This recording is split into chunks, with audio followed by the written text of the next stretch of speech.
The tow truck's cable was 3 feet from the rusted frame when the old woman's voice cut through the crowd like a blade.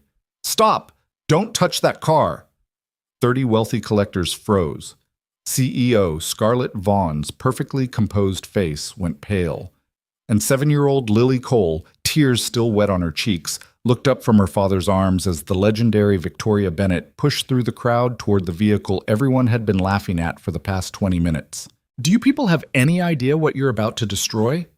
Before you hear how we got here, hit that like button and drop a comment with your city. I want to see how far this story travels. The morning started the way every Saturday morning started for Ethan Cole. Burnt toast, weak coffee, and his daughter Lily sitting at their kitchen table with marker stains on her fingers and a drawing she'd been working on since Thursday. "It's a horse," she said, not looking up. "I can see that." Ethan scraped the blackened edges off the bread over the sink. "Why's it got 3 legs?" "It's not done yet." "Right, sorry."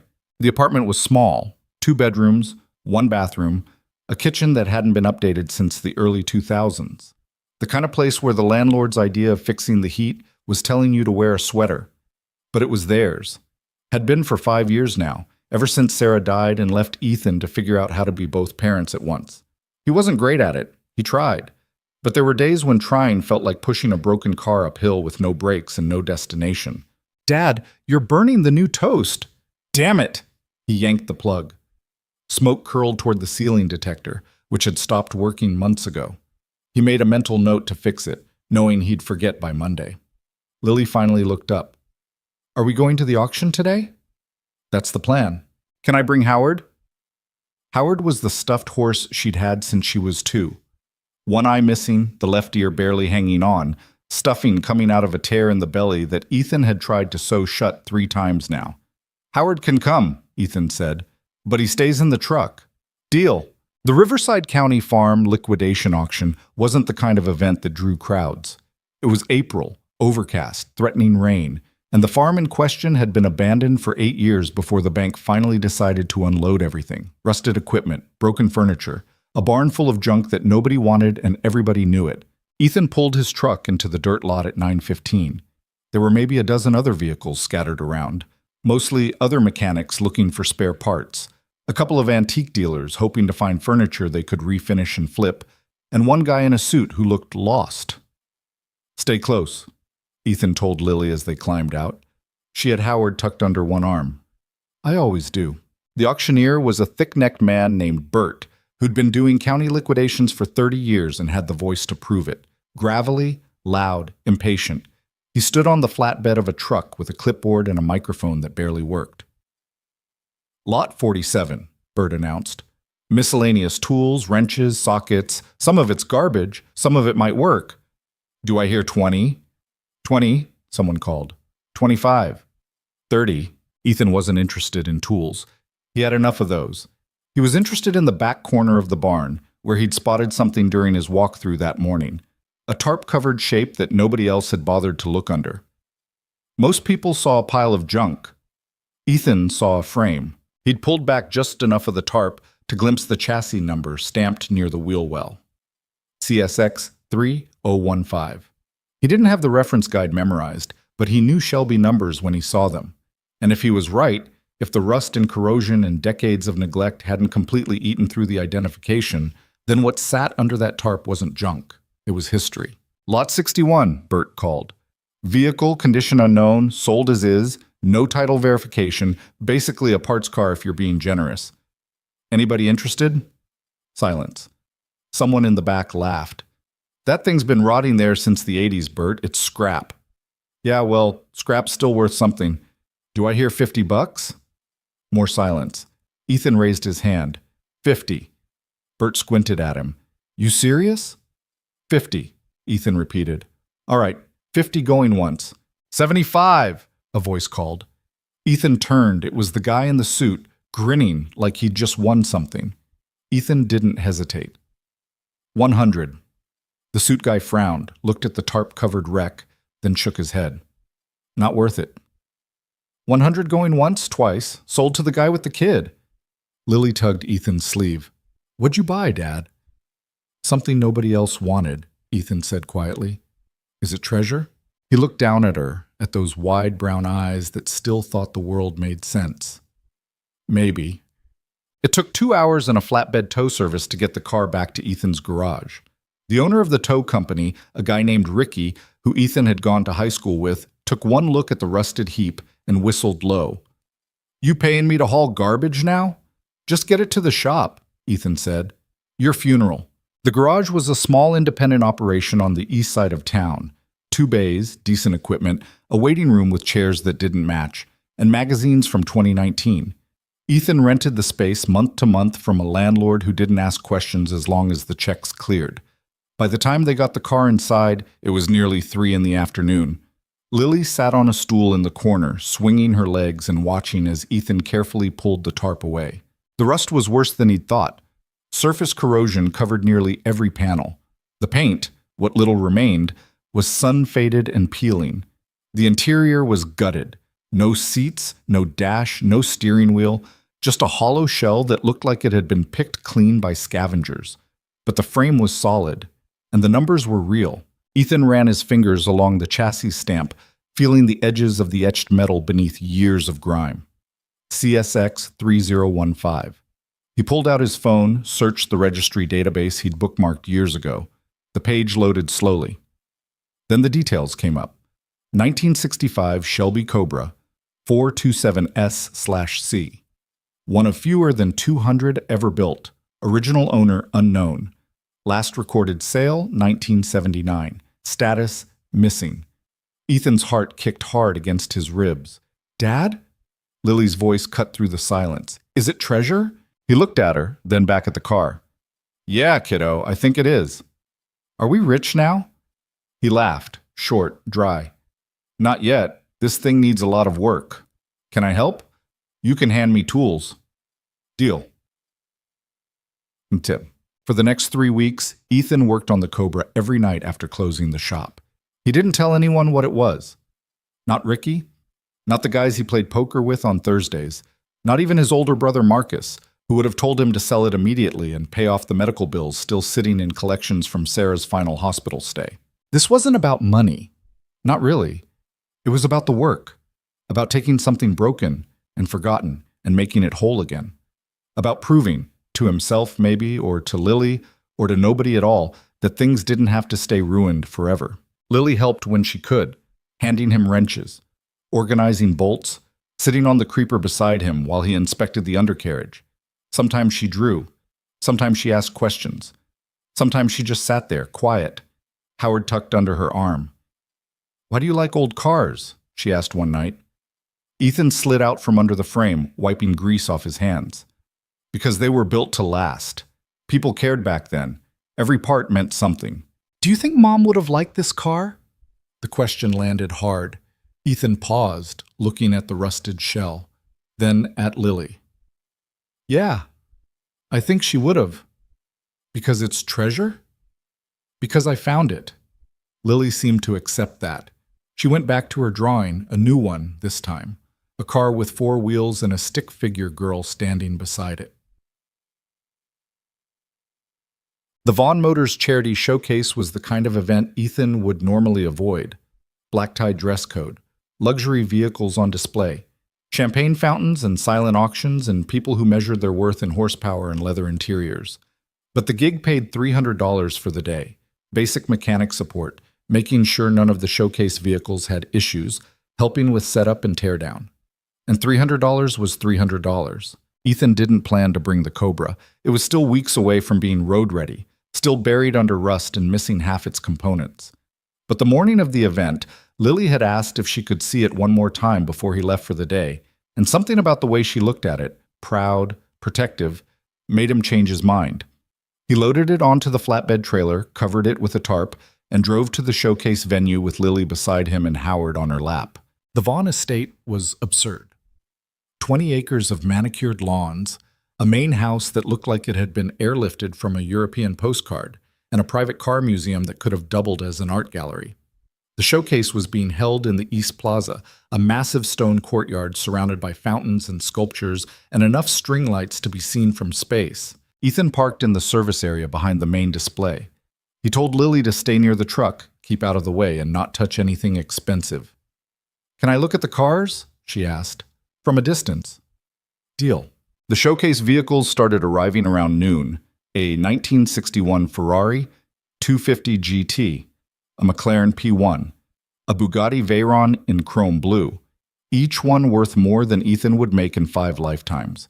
Each one followed by photographers, handlers, and owners who looked like they'd never pumped their own gas. Ethan worked quietly, checking fluid levels, making sure batteries were charged, tightening anything that looked loose. He kept his head down, did his job, tried not to think about the Cobra sitting under a tarp 50 feet away. Then Scarlett Vaughn arrived. She was 30, maybe 31. Tall, sharp-featured, wearing a charcoal suit that probably cost more than Ethan's truck. Her hair was pulled back tight, her heels clicked against the stone like gunshots, and she moved through the plaza like she owned it, which, technically, she did. Vaughn Motors was one of the largest luxury car dealerships on the West Coast. Scarlett had taken over as CEO 3 years earlier after her father's retirement, and by all accounts, she doubled the company's revenue and tripled its reputation. She was smart, ruthless, and completely uninterested in anything that didn't serve her brand. Ethan had seen her once before, at a charity gala he'd worked 2 years ago. She hadn't noticed him then. She didn't notice him now, at least not until she saw the Cobra. It happened fast. Scarlett was doing a walkthrough of the plaza, checking sight lines, making sure every showcase vehicle was positioned perfectly for the photographers. She stopped near the service area, frowned, and turned toward Ethan's truck. "What is that?" she said, pointing at the tarp-covered trailer. Ethan looked up from the McLaren's engine bay. "My car." "Your car," she repeated slowly. "Yeah." She walked closer, heels clicking, eyes narrowed. "Why is it here?" "It came with me." "This is a luxury auto showcase, not a junkyard." Ethan straightened, wiping his hands on a rag. "I'm working the event. The car's staying in the service area. It's not bothering anyone." Scarlett stared at him like he'd just suggested setting the plaza on fire. "Do you have any idea what this event represents?" "Rich people looking at expensive cars." Her expression went cold. "This event raises $500,000 annually for children's hospitals. Every detail matters. Every vehicle on this property is part of a carefully curated experience. And you," she gestured at the tarp, "you bring this." "It's under a tarp," Ethan said evenly. "Nobody can even see it." "I can see it." "Then stop looking." The words came out sharper than he'd intended. Scarlett's eyes flashed. She opened her mouth to respond, then noticed Lily standing near the truck, clutching Howard, watching the whole exchange with wide, worried eyes.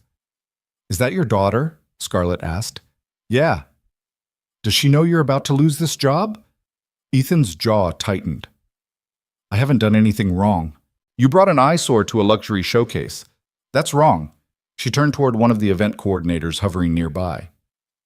"Get this vehicle off the property, now." "Wait," Ethan started. "I don't wait," Scarlett said. "I make decisions, and my decision is that this," she pointed at the Cobra again, "doesn't belong here." Lily stepped forward, her voice small but steady. "It's not an eyesore." Scarlett looked down at her, surprised. "Excuse me? My dad found it. He's fixing it. It's special." "Sweetheart," Scarlett said, her tone softening slightly. "I'm sure it's special to you, but this is a professional event. We have standards." "It's a Shelby," Ethan said quietly.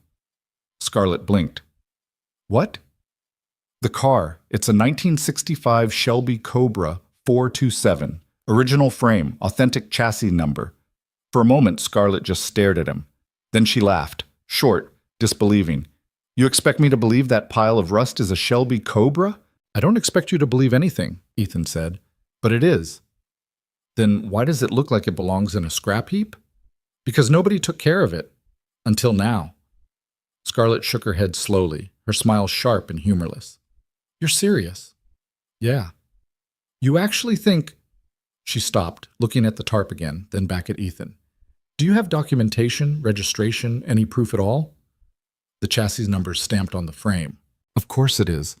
Her voice dripped with sarcasm. "And I suppose you're planning to restore this authentic Shelby in your garage between oil changes?" "That's the plan." "How inspiring." She turned to the coordinator again.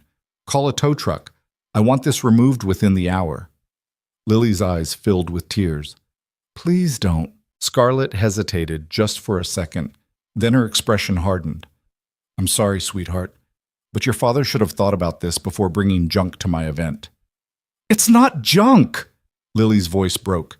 It's treasure! The word hung in the air. Desperate, childish, true. Scarlett looked uncomfortable now, but she didn't back down. The truck's been called. If you want to keep your job for the rest of the day, I suggest you move your vehicle to the employee lot and leave the, she gestured vaguely at the Cobra, the treasure for the professionals to handle. Ethan's hands curled into fists. Not from anger, from the specific crushing frustration of knowing he was right and having absolutely no way to prove it that would matter to someone like her. You're making a mistake, he said quietly. No, Scarlett replied. You made the mistake. I'm fixing it. She walked away, heels clicking, back straight, completely confident that she'd just solved a problem. Lily looked up at Ethan, tears spilling over now. Dad? It's okay, he said, even though it wasn't. We'll figure it out. But he didn't know how. The tow truck arrived 30 minutes later, a flatbed hauler with a driver who looked like he'd rather be anywhere else. A small crowd had started to gather near the service area, drawn by the commotion. Guests in tailored suits and cocktail dresses, photographers with cameras ready, a few collectors who'd heard the word Shelby and wanted to see what the fuss was about. Scarlett stood near the plaza entrance, arms crossed, watching like a supervisor, making sure a problem got handled correctly. The driver hopped out of the truck, clipboard in hand. Somebody call for a removal? That one, Scarlett pointed at the Cobra. The driver walked over, lifted the edge of the tarp, and let out a low whistle. Damn, that's rough. It's garbage, Scarlett said. Load it up. You want me to take it to the yard? I want it gone. Ethan stepped forward. You can't just take my car. The driver looked between them, confused. Who's paying for this? I am, Scarlett said, as compensation for the inconvenience. You don't get to decide that, Ethan said, his voice harder now. Actually, I do. This is my property. Your vehicle is in violation of the event agreement you signed when you accepted this job. Section 12, subsection C, no personal property on site without prior approval. Ethan stared at her. You're seriously doing this? I'm seriously protecting my event's reputation. By stealing my car? By removing a liability. She nodded to the driver. Load it. Lily's voice cut through the tension, sharp and breaking. No, don't! She ran toward the Cobra, Howard clutched tight, tears streaming down her face. Ethan caught her before she reached the trailer, pulling her back gently. Lily, stop. They can't take it. She was sobbing now, the kind of full-body crying that kids do when the world stops making sense. Dad, don't let them. The crowd had grown larger. Phones were out now, recording. Ethan could see the exact moment Scarlett realized this wasn't just a logistical problem anymore. It was a PR disaster in progress. A little girl crying while a CEO ordered her father's car towed. It didn't matter what the car actually was. The optics were brutal. Miss Vaughn, one of the coordinators, said quietly, stepping close. Maybe we should... No, Scarlett said, but her voice had lost some of its edge. The car goes. The driver hooked the cable to the Cobra's frame. The winch started pulling, metal scraping against metal, rust flaking off in chunks. Ethan held Lily tight, feeling her shake against him. He wanted to say something, anything, that would make this better. But there was nothing. And then a voice cut through the noise like a knife through silk. Stop! Don't touch that car! Everyone froze. An older woman pushed through the crowd, late 60s, maybe early 70s, silver hair pulled into a bun, wearing slacks and a blazer that had seen better days. She moved with the kind of authority that didn't need volume, the kind that came from 50 years of knowing exactly what she was talking about. Ethan recognized her immediately. Victoria Bennett, legendary car historian, author of 3 books on American muscle cars, the woman who'd authenticated more classic vehicles than anyone alive. She walked straight to the Cobra, ignoring Scarlett, ignoring the driver, ignoring everyone. She knelt beside the frame, pulled a flashlight from her jacket pocket, and inspected the chassis number with the focus of a surgeon. The plaza went silent. After what felt like an hour, but was probably 30 seconds, Victoria stood up slowly. She looked at Scarlett, then at Ethan, then at the crowd. "Do you people," she said quietly, "have any idea what you're about to destroy?" Scarlett's face had gone pale. "Miss Bennett, I didn't know you were—" "CSX 3015, Victoria said, cutting her off. "Original frame, authentic stamps. This is a 1965 Shelby Cobra 427S/C, one of the rarest American cars ever built." She turned to Scarlett, her expression hard. "And you were about to tow it to a scrapyard." The crowd erupted. Gasps, murmurs, cameras flashing, collectors pushing forward to get a better look. Scarlett opened her mouth, closed it, opened it again. That's impossible. Look at it." "I am looking at it," Victoria said, "and I'm telling you it's real." "But it's covered in rust?" "Yes." "Gutted?" "Yes." "Neglected for 40 years? Absolutely." Victoria's voice sharpened. "But the frame doesn't lie. The numbers don't lie. This car is worth more than $3 million after restoration." The silence that followed was deafening. Scarlett stared at the Cobra like it had just grown teeth. Ethan felt Lily stop shaking in his arms. The driver dropped the cable and stepped back, hands raised like he wanted no part of whatever came next. Victoria turned to Ethan. "Who found this?" "I did," Ethan said quietly. "Where?" "County auction. Farm liquidation." "How much?" $120. Victoria smiled, small, approving. "And you recognize the chassis number?" "Yeah." "Good eye." She looked back at the crowd, at Scarlett, at the phone still recording everything. "This man just made the find of the decade, and you," she pointed at Scarlett, "you almost destroyed it because you couldn't see past the rust." Scarlett's face had gone from pale to red. "I didn't." "You did," Victoria said simply. "Own it." The crowd's murmurs grew louder. Ethan could see the exact moment Scarlett understood what had just happened. Not just the mistake, not just the missed value, but the viral video that was already being uploaded, shared, captioned. CEO tries to tow mechanic's $1 million car while his daughter begs her to stop. The kind of story that didn't need context to spread, the kind that destroyed reputations in hours. Scarlett looked at Ethan, at Lily, at the Cobra. I didn't know." "Yeah," Ethan said quietly. "You didn't ask, either." The words landed like a slap. Scarlett flinched but didn't respond. Around them, the showcase continued, guests drifting back toward the luxury vehicles, photographers still snapping pictures, the tow truck driver quietly unhooking the cable and backing away. But the damage was done. Victoria put a hand on Ethan's shoulder. "You planning to restore this?" "That's the plan." "Good. I know people. I'll get you a contact list. Best Shelby experts in the country." She glanced at Lily, who was still clutching Howard but had stopped crying.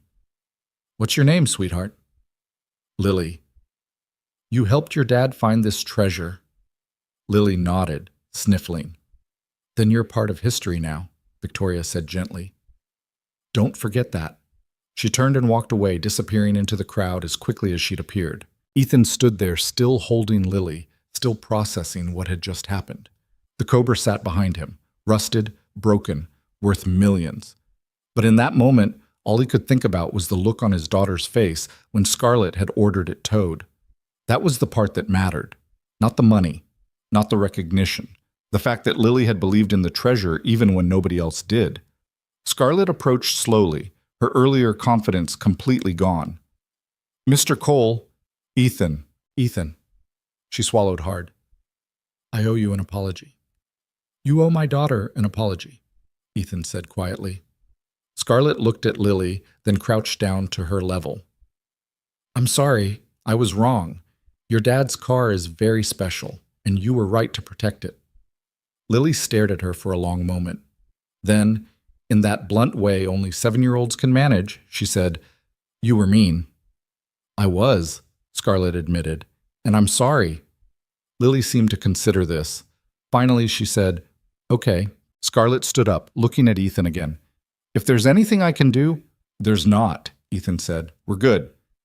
I'd like to help with the restoration, funding, contacts, whatever you need. I appreciate that, but I've got it covered. Are you sure? Yeah. He looked at the Cobra, then back at her. This isn't about money. It's about the work. Scarlett nodded slowly, understanding or pretending to. Well, if you change your mind, I won't. She left without another word, heels clicking away across the stone plaza. Ethan loaded Lily into the truck. The Cobra stayed on the trailer, tarp pulled back now, fully visible to anyone who cared to look. Collectors were still circling it, taking pictures, murmuring about frame numbers and restoration costs. But Ethan didn't care about any of that. He climbed into the driver's seat, started the engine, and pulled out of the plaza slowly, carefully, the flatbed trailer rolling behind him. Lily was quiet for a long time. Then she said, Dad? Yeah, kiddo? Are we really rich now? Ethan smiled. Not yet. Still gotta fix it first. Will it take a long time? Probably. Can I still help? Always. She settled back into her seat, Howard tucked under her arm, and closed her eyes. Behind them, the Vaughn Motors Charity Showcase continued. Luxury cars gleamed under string lights. Champagne flowed. Photographers captured perfect moments for glossy magazines.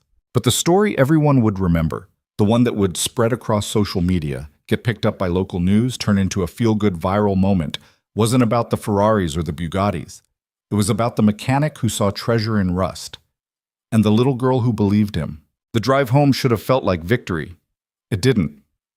Ethan kept both hands on the wheel, eyes fixed on the road, hyper-aware of the flatbed trailer behind him carrying $3 million in rusted metal. Every pothole felt like a threat. Every semi-truck that passed felt too close. The Cobra wasn't insured for what it was actually worth. Hell, it wasn't insured at all beyond basic liability. If someone rear-ended him right now, if a tire blew, if anything went wrong, that was it. Game over. Lily had fallen asleep 20 minutes into the drive, her head pressed against the window, Howard clutched to her chest. The streaks from her tears had dried on her cheeks, leaving faint salt lines that caught the late afternoon light. Ethan's phone buzzed in the cup holder. Then again. Then 6 more times in rapid succession. He ignored it. By the time they pulled into the garage lot, the sun was starting to dip below the buildings, casting long shadows across the cracked asphalt. Ethan backed the trailer into the bay carefully, cut the engine, and sat there for a moment in the sudden silence. His phone buzzed again. He picked it up. 43 text messages, 17 missed calls. His inbox was flooded with notifications from people he hadn't talked to in years, friends from high school, distant cousins, his ex-girlfriend from community college, who he hadn't spoken to since 2015. The first text was from Ricky. Dude, are you famous now? The second was from Marcus. Call me. Now. The third was from a number he didn't recognize. Hi. I'm a producer for Channel 7 News, and we'd love to interview you about your incredible find. Ethan turned the phone off and slipped it into his pocket. He climbed out of the truck, walked around to the passenger side, and opened the door carefully. Lily stirred, but didn't wake. He unbuckled her seatbelt, scooped her up. She was getting too big for this, almost too heavy to carry comfortably, and brought her inside to the small office at the back of the garage. There was a couch there, old and stained, with springs that poked through the cushions if you sat wrong. He laid Lily down gently, tucked Howard beside her, and pulled a blanket over both of them. She mumbled something in her sleep. It sounded like treasure. Ethan stood there for a moment, watching her breathe, feeling the weight of the day settle onto his shoulders like wet concrete. Then he went back out to deal with the Cobra. The garage felt different now. Quieter, maybe. Or maybe it was just him, hearing the space differently, knowing what sat on that trailer.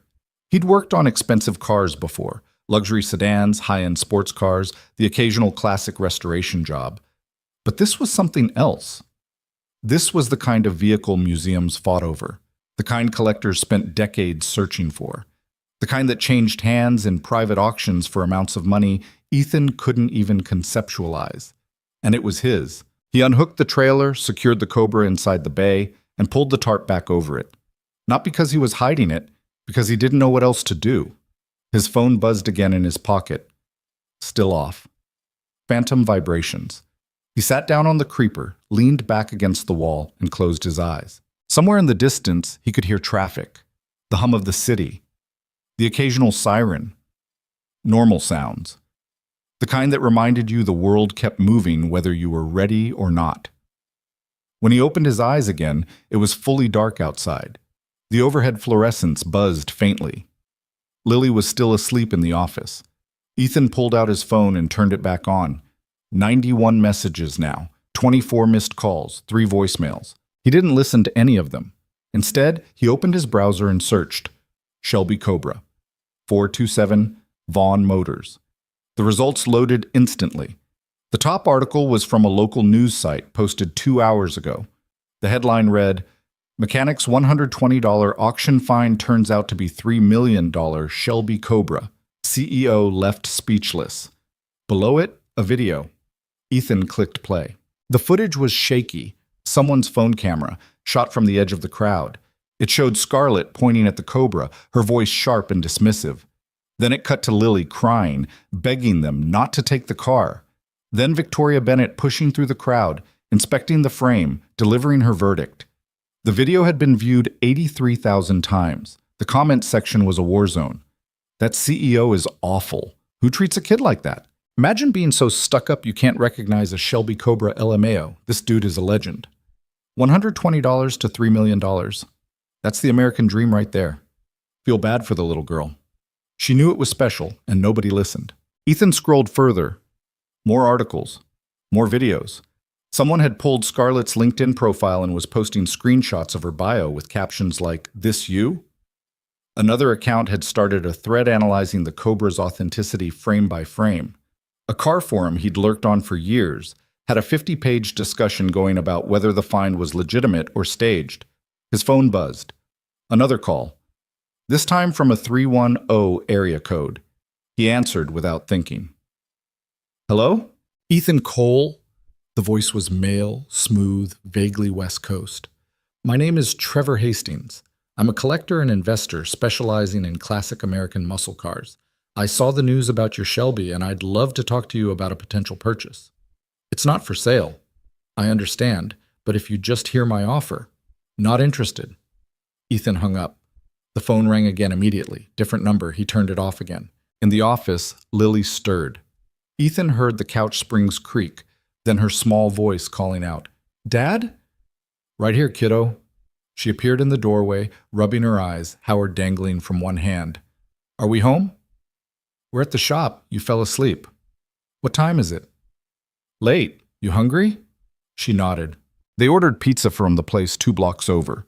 Pepperoni for her, plain cheese for him because his stomach had been a knot since the moment Victoria Bennett said the words, $3 million. While they waited, Lily sat on the floor of the garage and drew with markers on the back of an old invoice sheet. What are you making? Ethan asked. The car, when it's fixed. He looked over her shoulder.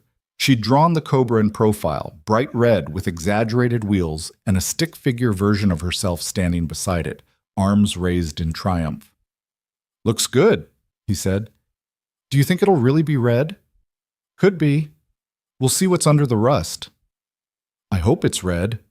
She added another detail, a sun in the corner, smiling. Dad? Yeah? Are people going to be mad at us now? The question caught him off guard. Why would they be mad? Because of the lady, the one who yelled.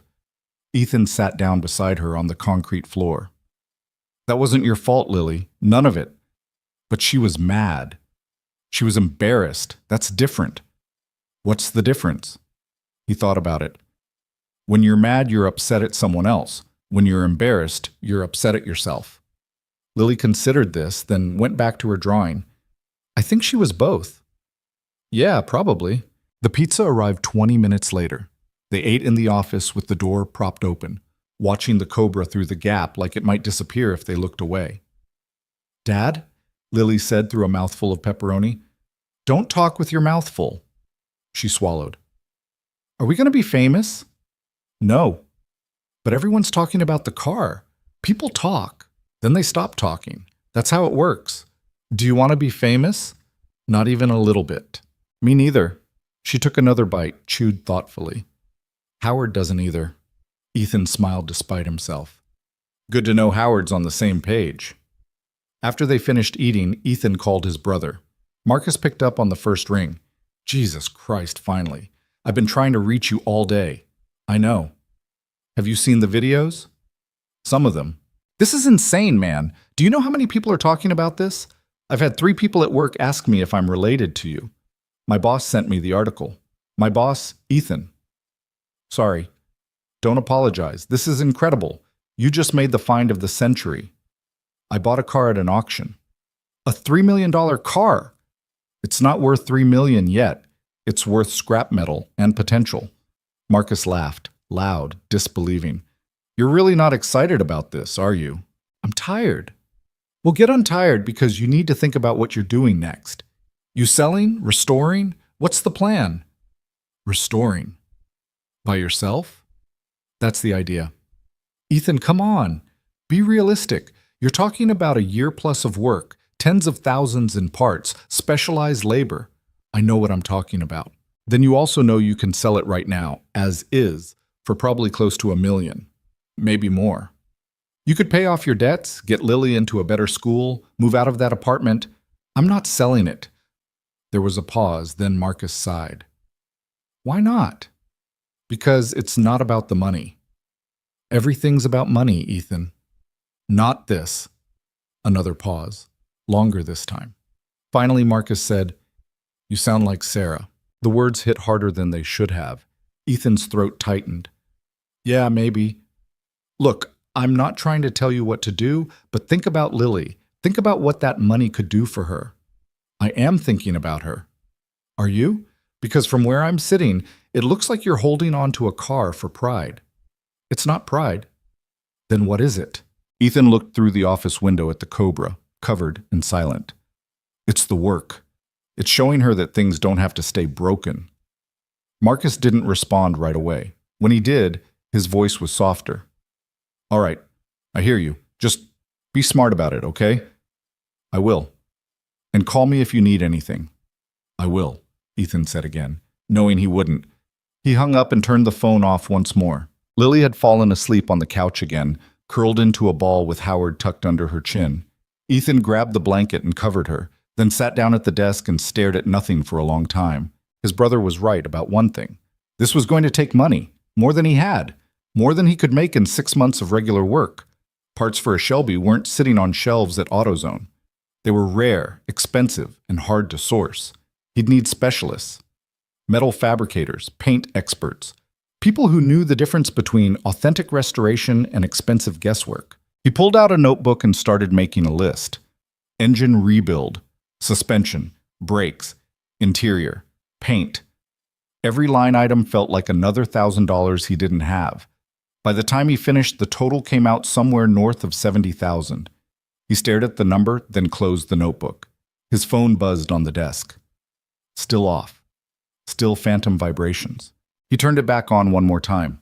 The messages had slowed, but there were still new ones coming in. Most of them were strangers. A few were reporters. One was from Victoria Bennett. He opened hers. Ethan, this is Victoria. I don't give out my number often, but I wanted to reach out personally. What you found is significant, not just monetarily, but historically. If you're serious about restoring it, I can connect you with people who will do it right. No pressure, just wanted you to know the offer stands. VB. Below the message was a phone number. Ethan saved it, but didn't reply. Instead, he opened his email and found the contact list Victoria had mentioned at the showcase. She'd already sent it. 20 names, all specialists, all with notes about their expertise. Frame restoration, engine work, upholstery, paint matching.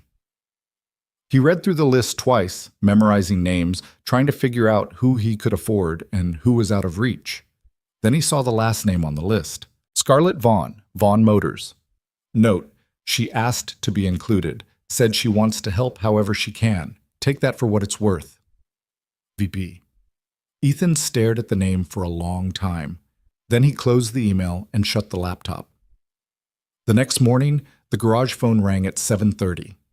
Ethan had just finished making coffee. Burnt again, because the machine was older than Lily and twice as temperamental. He picked up the receiver, expecting a customer. Cole's Garage. Mr. Cole? The voice was professional, clipped. This is Janet Murrow from the LA Times. I'm working on a feature about your discovery, And I was hoping. He hung up. The phone rang again. He unplugged it. Lily wandered out of the office, still half asleep, Howard dragging behind her. Who was that? Nobody important. Can we have pancakes? We don't have pancake mix. Can we get some? Later, eat a granola bar. She made a face but didn't argue. They ate breakfast in silence, granola bars, orange juice from concentrate, the kind of meal that worked but didn't feel good. Afterward, Ethan drove Lily to school in the truck, the Cobra still sitting in the garage under its tarp. Are kids going to ask me about the car? Lily asked as they pulled up to the drop-off lane. Probably. What should I say? Tell them the truth. Your dad found a car. You helped. What if they don't believe me? Then they don't believe you. That's their problem, not yours. She nodded, unbuckled her seatbelt, and grabbed her backpack. Before she got out, she turned back. Dad? Yeah? I'm glad we didn't let them take it. Me too, kiddo. She climbed out, shut the door, and disappeared into the crowd of other kids streaming toward the building. Ethan sat there for a moment, watching her go, feeling the specific loneliness that comes with being a parent, the knowledge that no matter how much you try to protect them, the world's going to get in eventually. He drove back to the garage, parked, and stood in front of the Cobra for a long time. Then he pulled the tarp off completely. The rust looked worse in full daylight.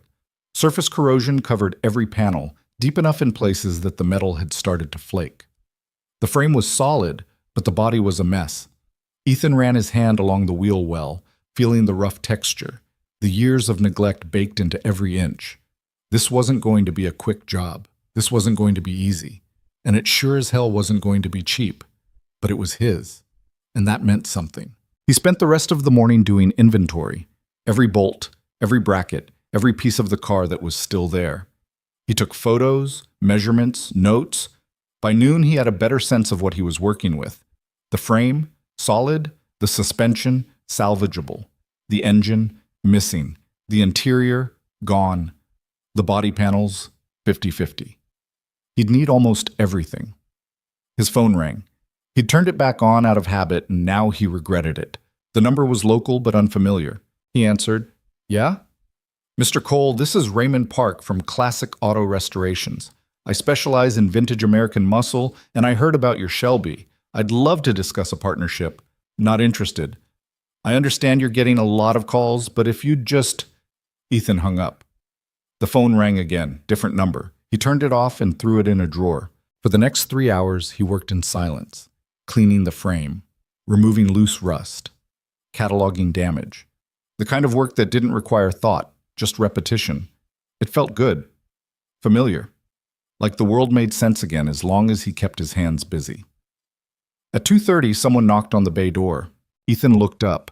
A man stood in the doorway, mid-50s, gray hair, expensive watch, polo shirt tucked into khakis.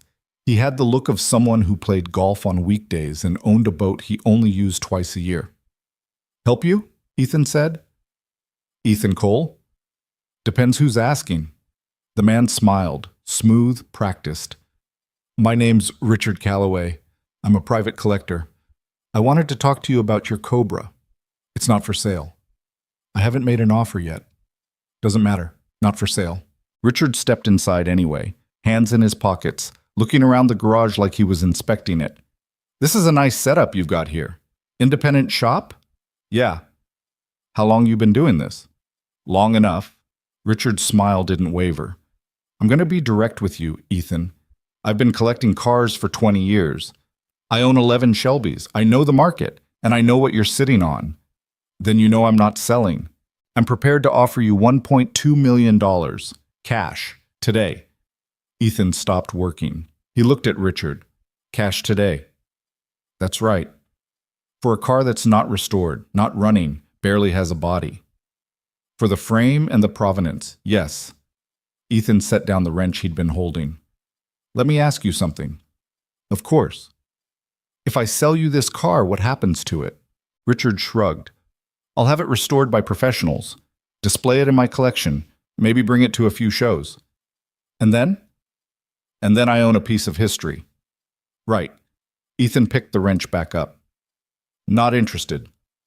Ethan, you heard me. Richard's smile finally cracked. You're making a mistake. You think you can restore this yourself? You think you have the resources, the expertise, the connections to do this right? I'll figure it out. You'll ruin it, and then it won't be worth anything. Then I'll ruin it. Richard stared at him for a long moment. Then he pulled a business card from his wallet and set it on the workbench. When you change your mind, call me. I won't. Everyone changes their mind. He left without another word. Ethan looked at the business card, then threw it in the trash. The rest of the day passed in a blur. More phone calls. More visitors. A woman from a vintage car magazine. A guy claiming to be a documentary filmmaker. Someone who said they were a lawyer representing a potential buyer and refused to leave until Ethan threatened to call the cops. By the time he picked Lily up from school, he was exhausted. How was your day, he asked as she climbed into the truck. Everyone asked about the car. What'd you tell them? That it's treasure and that you're fixing it. Good answer. Tommy Jenkins said his dad said you should sell it. Tommy Jenkins' dad can mind his own business, Lily giggled. That's what I said. They stopped for groceries on the way home. Real groceries this time. Pancake mix, eggs, milk, vegetables that Lily wouldn't eat, but Ethan felt obligated to buy anyway. At the register, the cashier recognized him. Hey, you're the guy with the car, right? Ethan nodded. That's so cool, man. Seriously. Good for you. Thanks. You gonna sell it? No. Smart, hold on to it. That thing's gonna be worth even more in a few years. Ethan paid, grabbed the bags, and left before the conversation could continue. Back at the apartment, he made actual dinner for the first time in a week. Spaghetti, garlic bread, a salad Lily picked at, but mostly ignored. They ate in front of the TV, watching a nature documentary about penguins that Lily had seen 3 times already, but still laughed at. Dad? She said during a commercial break. Yeah? Do you think Mom would have liked the car? The question came out of nowhere, the way Lily's questions often did. Ethan set down his fork. Yeah, I think she would have. Why? Because she liked things that had stories, and this car has a big one. Lily thought about this. Do you miss her? Every day? Me too. They finished dinner in silence. Afterward, Ethan did the dishes while Lily worked on homework at the kitchen table, spelling words, simple math problems, a worksheet about the water cycle. Normal kid stuff. The kind of thing that reminded him the world hadn't actually changed just because a car turned out to be valuable. At 8:30, he put Lily to bed. She insisted on bringing Howard into bed with her, even though the stuffed horse was falling apart and probably needed to be retired. Can you tell me a story? She asked. What kind? The kind where things get better. Ethan sat on the edge of her bed trying to think of something. Finally, he said, once there was a car that everybody thought was junk, but one person saw what it really was. And even though it took a long time and a lot of work, eventually the car got fixed, and it was beautiful. Is that our car? Maybe. Does it have a happy ending? We'll find out. She smiled, closed her eyes, and was asleep within minutes. Ethan stayed there for a while, watching her breathe, feeling the weight of everything settle onto him again. The money he didn't have, the work he didn't know how to do, the people who wanted to buy the car, invest in the car, take the car, profit from the car. None of them cared about the car. They cared about what it represented. Status, wealth, a story they could tell at parties. But for Ethan, the car was something else. It was proof that value existed even when nobody recognized it. That things could be worth saving even when the world said otherwise. He turned off the light and went back to the living room. His phone was on the coffee table, screen dark. He turned it on one more time. 216 messages now. He scrolled through them quickly. Most were garbage. A few were genuine. One was from Scarlett Vaughn. He opened it. Ethan, I know I'm probably the last person you want to hear from, but I meant what I said at the showcase. If there's anything I can do to help with the restoration, please let me know. I owe you that much. Scarlett. He stared at the message for a long time. Then he put the phone down without replying. Outside, the city hummed. Traffic, sirens, the sound of a world that didn't care about rusted cars or single dads or little girls who believed in treasure. But somewhere in a garage across town, a Cobra sat waiting. And Ethan was going to fix it. Not because it was worth $3 million, because it was worth fixing. The viral wave lasted 9 days. 9 days of constant phone calls, unsolicited offers, reporters showing up at the garage unannounced. 9 days of strangers recognizing Ethan at the grocery store, at the gas station, at Lily's school pickup line. 9 days of people acting like they knew him, like they'd been there from the beginning, like his success was somehow theirs too. On the 10th day, something else happened in the news. A minor celebrity got caught in a scandal, some political figure said something stupid. And just like that, the attention shifted. The calls slowed, the emails trickled off. The world moved on to the next thing. Ethan had never been more relieved in his life. He spent that morning the way he spent most mornings now, under the Cobra, hands covered in rust and grease, trying to assess damage he couldn't afford to fix yet. The frame was solid, he'd confirmed that much. But the more he dug into the car, the more problems he found. Corrosion in the suspension mounts, stress fractures in the body panels, electrical components that had rotted away decades ago. Every discovery felt like another line item on an invoice he couldn't pay. His phone sat on the workbench, silent for the first time in over a week. Ethan had finally changed his number 2 days ago after a collector from Dubai called at 3 in the morning offering $2 million cash, no questions asked. The only people who had the new number were Marcus, Lily's school, and Ricky. He was about to slide back under the frame when the bay door rattled. Someone knocking. Ethan froze. He'd put a sign on the door, closed for private work. No soliciting. Most people respected it. Most people.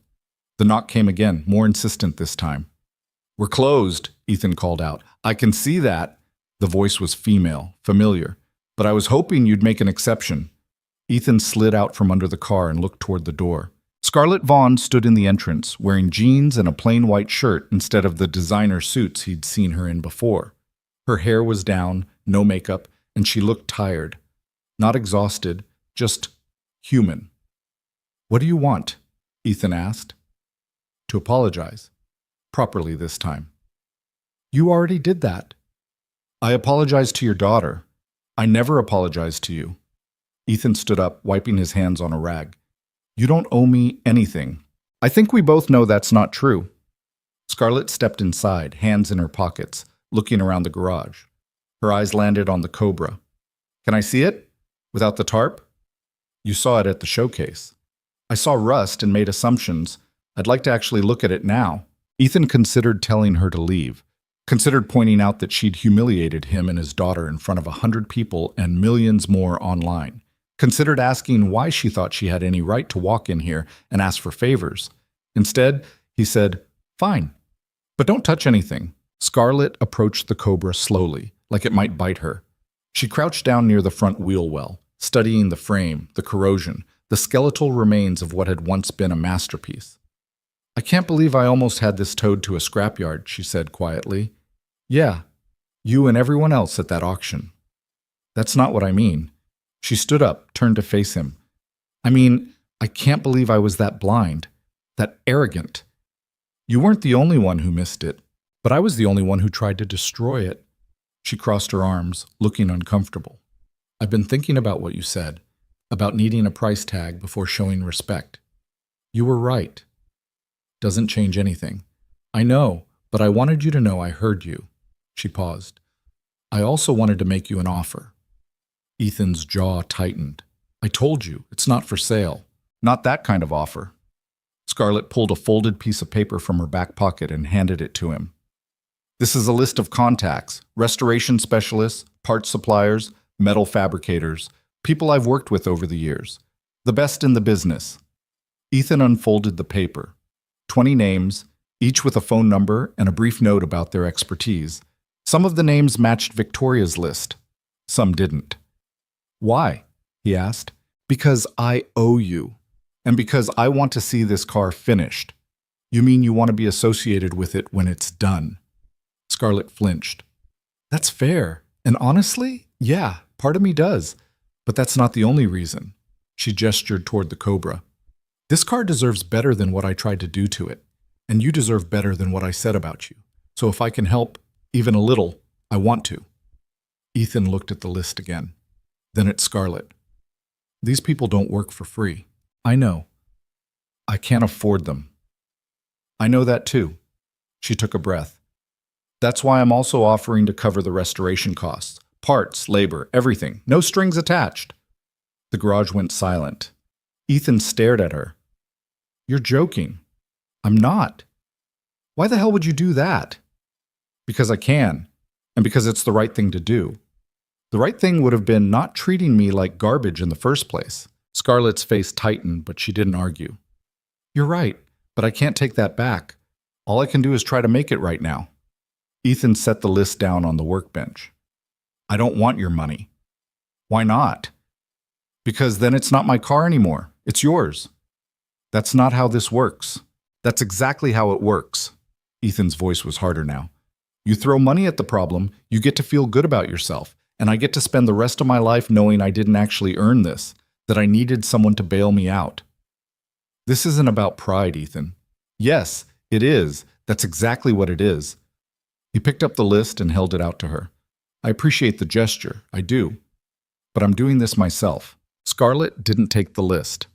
You're going to burn through your savings in 3 months. You'll take out loans you can't pay back. You'll work yourself into the ground trying to afford parts that cost more than most people make in a year. And for what? To prove a point? To prove it matters. Prove what matters? The work, the effort. The fact that I found this car and I'm going to fix it because it's mine.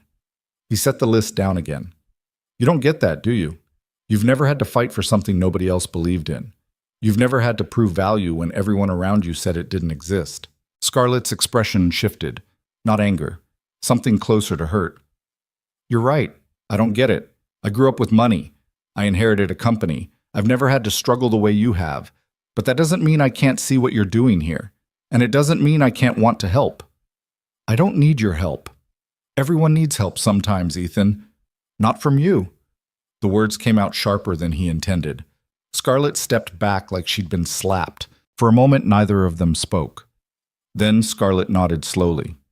Okay, I understand. She turned toward the door, then paused. For what it's worth, I think you're wrong. I think refusing help because you're afraid of what it means says more about your pride than mine. But it's your car, your decision. She left without waiting for a response. Ethan stood there alone, staring at the list she'd left behind, feeling the weight of his own stubbornness settle into his chest like concrete. That night, Lily asked him about money. They were eating dinner, mac and cheese from a box, the cheap kind that came with powdered cheese and too much sodium.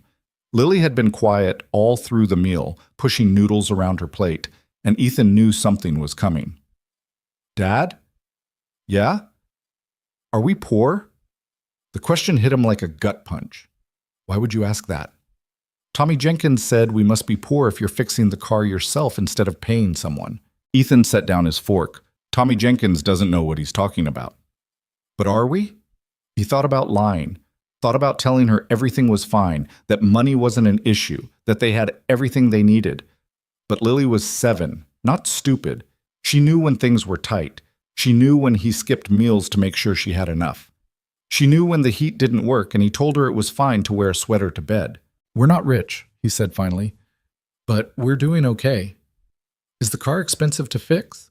Yeah, it is. Are you worried about it? Ethan looked at his daughter, at those wide brown eyes that saw too much, understood too much. A little. Do you wish you never bought it? No? Why not? Because it's worth fixing, even if it's hard. Lily thought about this.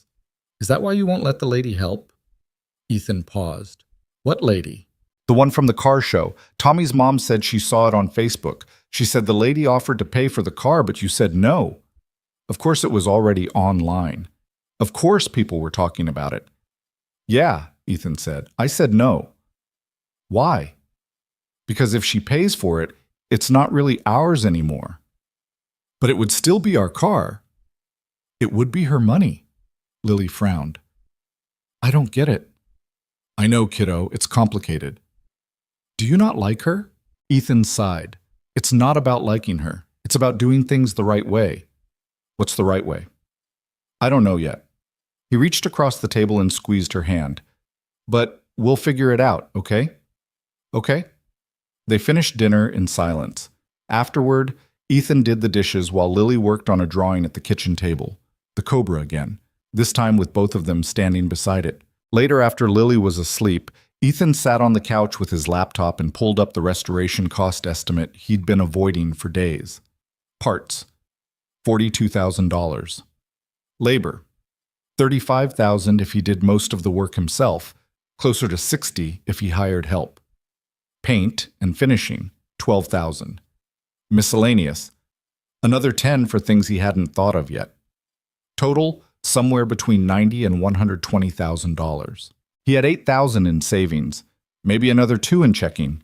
He could liquidate the small retirement account Sarah had left behind, but that would only give him another $15,000, and the tax penalty would eat half of it.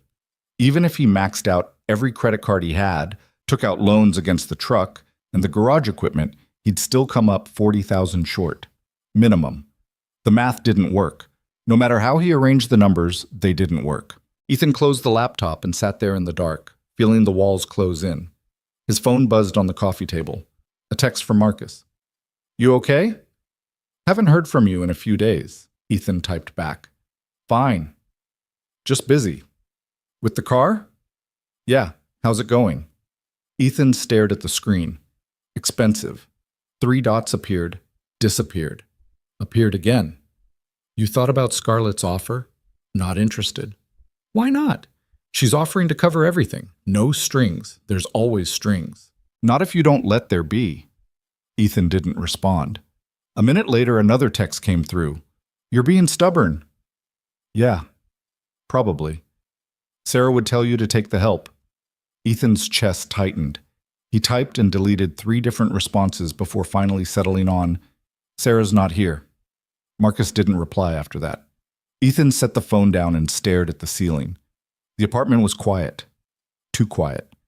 The kind of silence that made you think too much, remember too much. Sarah had died 3 months after Lily turned 2. Cancer.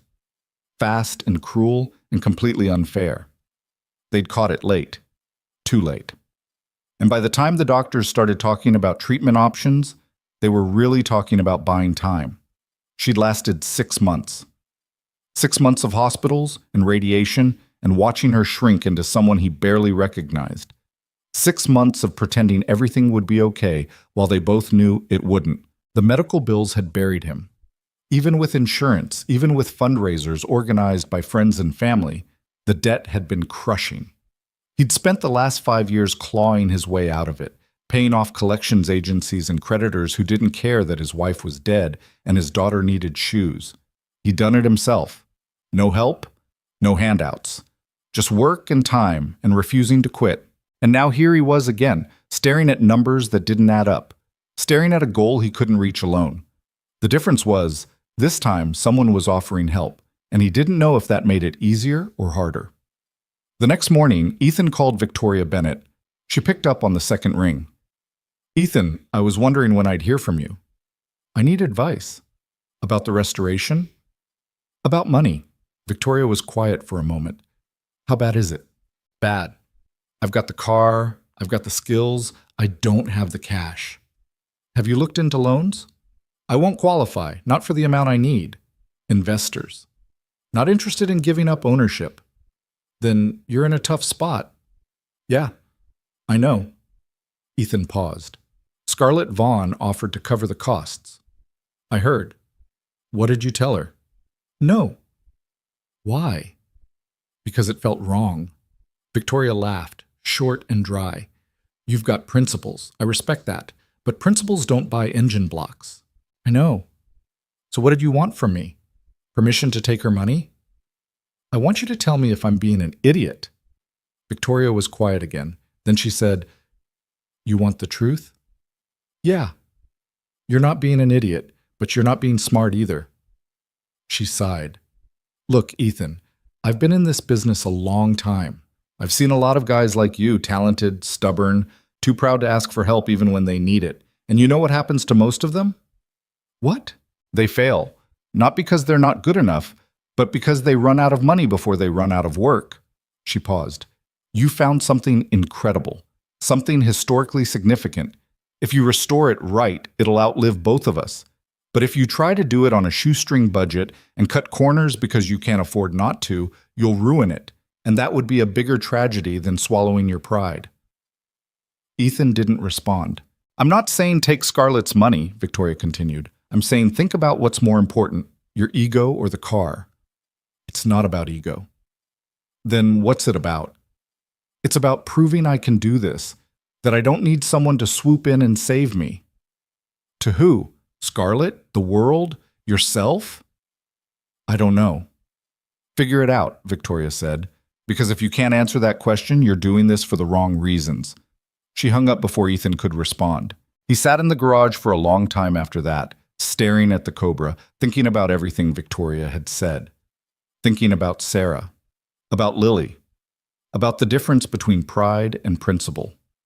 He pulled out his phone and scrolled through his contacts until he found Scarlett's number. He'd saved it weeks ago, back when she first sent the message he'd ignored. His thumb hovered over the call button. He didn't press it. Instead, he put the phone away and got back to work. Over the next 2 weeks, Ethan tried to make the numbers work on his own. He called in favors from suppliers he'd worked with over the years. He scoured online marketplaces for used parts. He reached out to smaller restoration shops, asking if they'd be willing to work on trade or deferred payment. Most said no. The ones who said yes quoted prices that were only marginally better than the professionals. He was $15,000 into the project now, frame cleaning, rust treatment, some basic metal work, and he was already running low on funds. At this rate, he'd be broke by the end of the month. Lily noticed. She didn't say anything, but he could see it in the way she looked at him, the way she stopped asking for things, the way she ate her dinner without complaining even when it was the same meal 3 nights in a row. She was trying to help, and it was killing him. One night, after she'd gone to bed, Ethan sat at the kitchen table with a beer he didn't finish and Scarlett's business card in front of him. He'd pulled it out of the trash weeks ago, smoothed out the wrinkles, and kept it in his wallet ever since. He stared at it for 20 minutes. Then he picked up his phone and called. She answered on the 3rd ring. Hello? It's Ethan Cole. A pause. I wasn't expecting to hear from you. Yeah, well, here I am. Is everything okay? No, not really. He took a breath. I need to ask you something. Okay? Your offer, the one to cover restoration costs, is it still on the table? Silence. Then quietly, yes. Why? And don't give me the PR answer. I want the real reason. Scarlett was quiet for a long moment. When she spoke again, her voice was different, softer. Because I don't like who I was that day, and I don't like that your daughter saw it. I can't take back what I said or how I acted, but I can help you fix something beautiful, and maybe that's enough. Ethan closed his eyes. If I do this, if I take your money, I need you to understand something. What? This is still my car, my project. You don't get to make decisions about the restoration. You don't get to tell me how to do it or when to finish it. You're funding it, not owning it. I understand. And if it turns out you're doing this to attach your name to the car, to use it for publicity or branding or whatever, the deal's off. I'll pay you back every cent, even if it takes me the rest of my life. Ethan, I mean it. I know you do. She paused. And I accept those terms.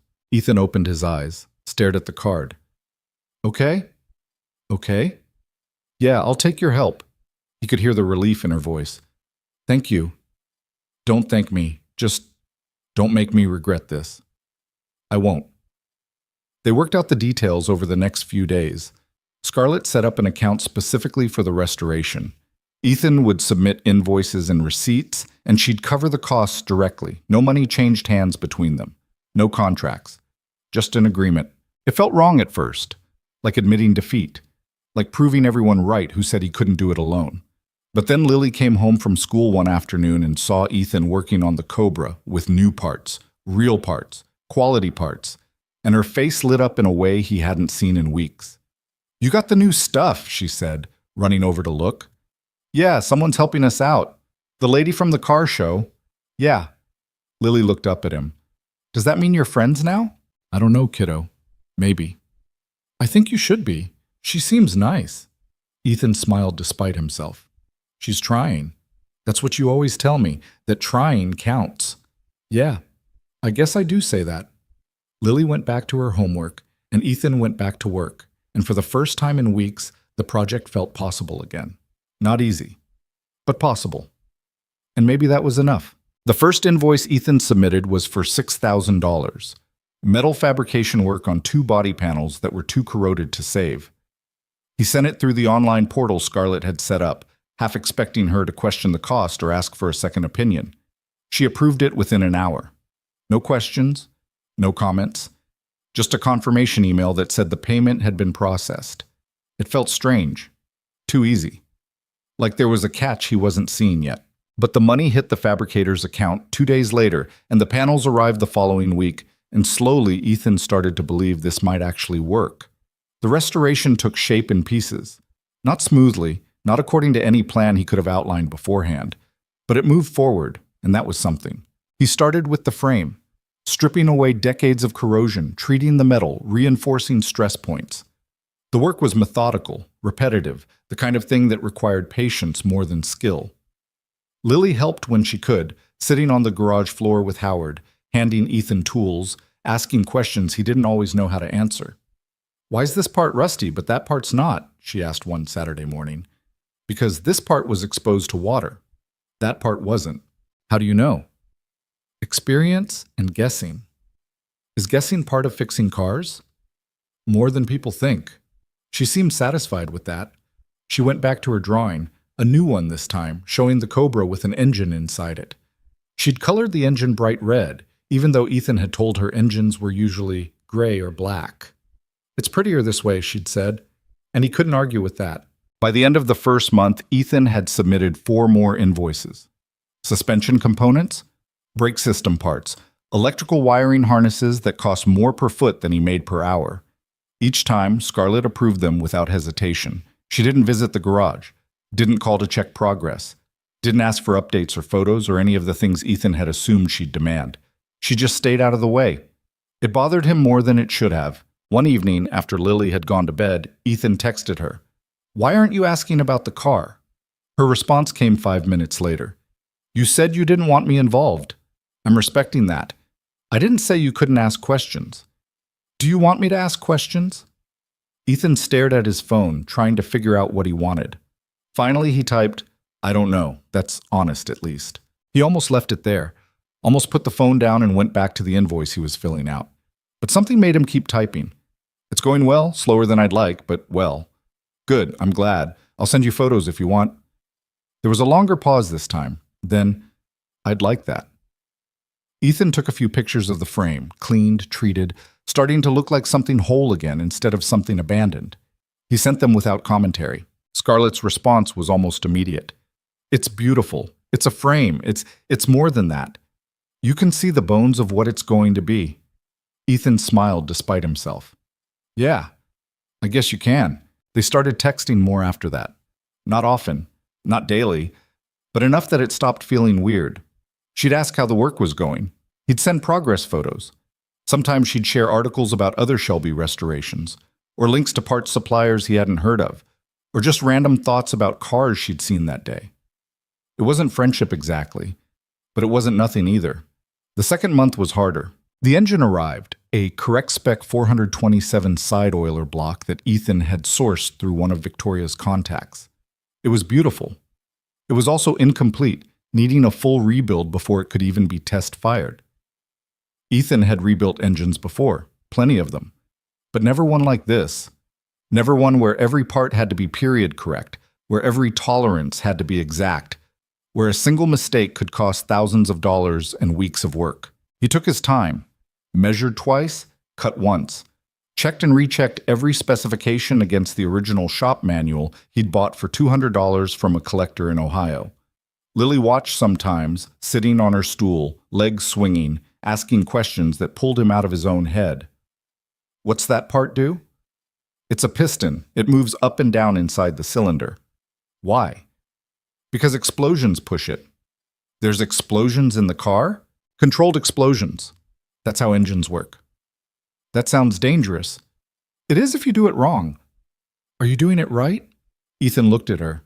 "I'm trying." That's what counts, she said, echoing his own words back at him. Then she went back to her drawing, and Ethan went back to the engine, feeling something tight in his chest loosen just a little. The rebuild took 3 weeks. When he finally had all the components assembled, cleaned, and ready for installation, he stood back and looked at it sitting on the engine stand and felt something he hadn't felt in a long time. Pride. Real pride.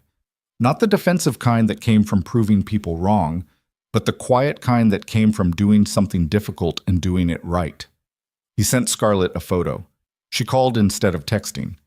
"Is that the engine?" she asked when he picked up. "Yeah." "It's incredible. When are you installing it?" "Next week. I need to finish the motor mounts first." "Can I come see it?" The question caught him off guard. "What?" "The garage, the car, the work you're doing. I'd like to see it in person, if that's okay." Ethan hesitated. Part of him wanted to say no, to keep this thing separate, protected, his.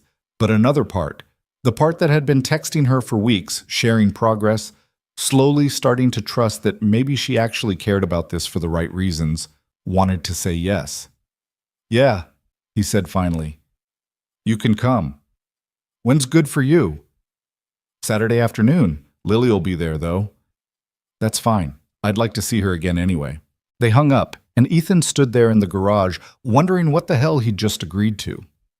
Saturday came too fast. Ethan spent the morning cleaning the garage, sweeping the floor, organizing tools, moving the parts he wasn't using into some semblance of order. He told himself he wasn't nervous, told himself it didn't matter what Scarlett thought of his workspace or his methods or the progress he'd made. He was lying. Lily sensed something was up. "Why are you cleaning?" she asked, watching him from her stool. "Because it's a mess." "It's always a mess." "Yeah, well, not today. Is someone coming?" "The lady from the car show, Scarlett." Lily's eyes widened. "Really?" "Yeah, she wants to see how the car's coming along." "Are you nervous?" "No." "You're cleaning. You're always nervous when you clean." Ethan stopped sweeping and looked at his daughter. "When did you get so smart?" "I've always been smart." "You just don't notice." He laughed despite himself. "Fair enough." Scarlett arrived at 2:30, driving a Tesla that looked like it cost more than Ethan's entire garage. She parked in the lot, climbed out, and stood there for a moment, looking at the building like she was trying to decide if she'd made a mistake. Then she saw Ethan standing in the bay door and waved. He waved back. She was wearing jeans again and a light jacket, her hair pulled back in a ponytail. She looked more like a person and less like a CEO, and somehow that made Ethan more nervous, not less. "Hey," she said when she reached him. "Hey. Thanks for letting me come." "Yeah, sure." He stepped aside. "Come on in." Scarlett walked into the garage slowly, her eyes moving over everything. The tools, the parts, the Cobra sitting in the center bay with its frame fully restored and the engine waiting on the stand beside it. She didn't say anything for a long moment, just looked. Then Lily's voice cut through the silence. "Hi." Scarlett turned. Lily was standing near the back wall, Howard tucked under one arm, a shy smile on her face. "Hi, Lily," Scarlett said. "How are you?" "Good, I'm helping." "I can see that. What are you working on?" Lily held up her drawing, the latest one, showing the Cobra with flames painted on the side and both her and Ethan standing beside it. "That's beautiful," Scarlett said, and she sounded like she meant it. "Dad says the car won't have flames, but I think it should." "I think you might be right." Lily beamed. Then she went back to her drawing, and Scarlett turned her attention back to the car. "Can I get closer?" she asked Ethan. "Yeah, just don't touch the engine. The parts are all balanced." She approached the Cobra carefully, circling it the way someone might circle a sculpture in a museum. She crouched near the rear wheel well, studying the metalwork, stood up and looked at the frame reinforcements, leaned in to examine the restored suspension mounts. "You did all this yourself?" she asked. "Most of it. I had help with the fabrication." "It's amazing. It's not done yet." "I know. But it's still amazing." She straightened up, looking at him. "I mean it, Ethan. This is beautiful work." He didn't know what to say to that, so he just nodded. Scarlett walked over to the engine stand. "And this is the 427? "Yeah, side oiler, period correct block." "Is it ready to go in?" "Almost. I'm waiting on a few more parts. Should have it installed by the end of the month." And then what? Transmission, exhaust, cooling system. Then we start on the body panels and paint. He paused. It's going to take a while. Good things usually do. They stood there in silence for a moment, both looking at the engine, at the car, at the work that was still ahead. Then Scarlett said, I owe you an apology. Ethan looked at her. You already apologized. Not for that, for assuming you couldn't do this. When you turned down my help the first time, I thought you were being stubborn. Foolish. I thought you'd fail and come crawling back within a month. She met his eyes. I was wrong. You're not failing. You're building something real, and I should have trusted that from the beginning. Ethan didn't know what to say. He settled for, thanks. I mean it. This car's lucky to have you. I think it's the other way around. Scarlett smiled. Maybe it's both. She stayed for another hour. She didn't ask intrusive questions or try to give advice or do any of the things Ethan had been afraid she'd do. She just watched him work, asked Lily about her drawings, and seemed genuinely interested in the process. When she finally left, Lily walked her to the car. Are you going to come back? Lily asked. Do you want me to? Yeah, I think Dad likes when you're here, even if he doesn't say it. Scarlett laughed. I like being here too. Do you have kids? No, I don't. Why not? I've been too busy working, I guess. Lily thought about this. You should get some. They're fun. I'll keep that in mind. After Scarlett left, Ethan asked Lily what they'd talked about. Stuff, Lily said. What kind of stuff? Kid stuff. She asked if you were happy. What'd you tell her? That you're happier when you're working on the car. That's true. She said she was glad, and that she's sorry she was mean before. She told you that? Yeah, I told her it's okay. Everyone makes mistakes. Ethan pulled Lily into a hug. You're too smart for your own good, you know that? I know, she said, her voice muffled against his shirt. The work continued. Days turned into weeks. Weeks turned into months. The engine went in, then the transmission, then the exhaust system, custom built by a specialist in Arizona who'd worked on Shelbys before and knew exactly what he was doing. Every invoice Ethan submitted, Scarlett approved.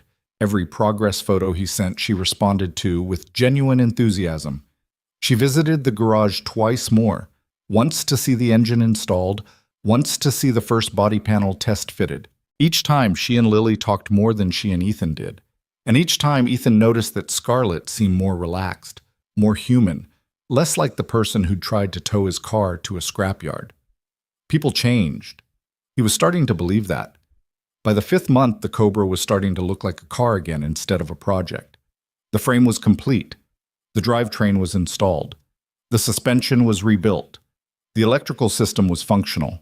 What remained was the body and paint. The visible parts, the things that would determine whether this looked like a professional restoration or an expensive hobby. Ethan was nervous about this stage in a way he hadn't been about anything else. Mechanical work he understood. Paintwork was different. Paintwork was art, and art required a level of perfection he wasn't sure he could deliver. He called one of the specialists from Victoria's List, a guy named Don Chen who ran a shop in San Diego and had restored 3 Cobras over the past decade. How much do you know about automotive paint? Don asked during their first call. Enough to be dangerous. That's what I was afraid of. Look, I'm going to be straight with you. If you want this car to be show quality, you can't do the paint yourself. You'll screw it up. No offense. None taken. You need someone who knows what they're doing. Someone who's worked with original Shelby specs and understands how the paint should look versus how modern paint looks. That sounds expensive.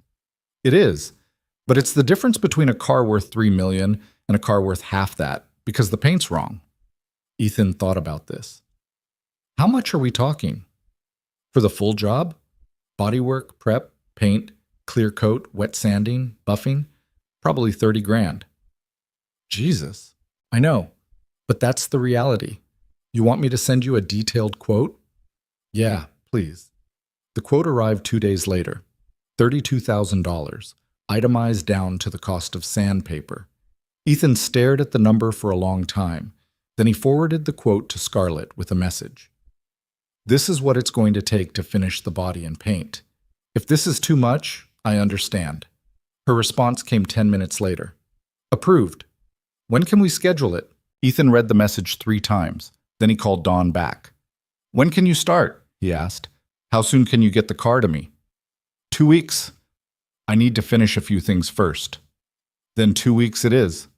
Ethan hung up and sat there in the garage, looking at the Cobra, feeling the weight of what was happening settle over him. This was real. This was actually happening. He was going to finish this car. The night before Ethan was supposed to transport the Cobra to San Diego, Scarlett called. Hey, she said. Are you busy? Just finishing up some paperwork. Why?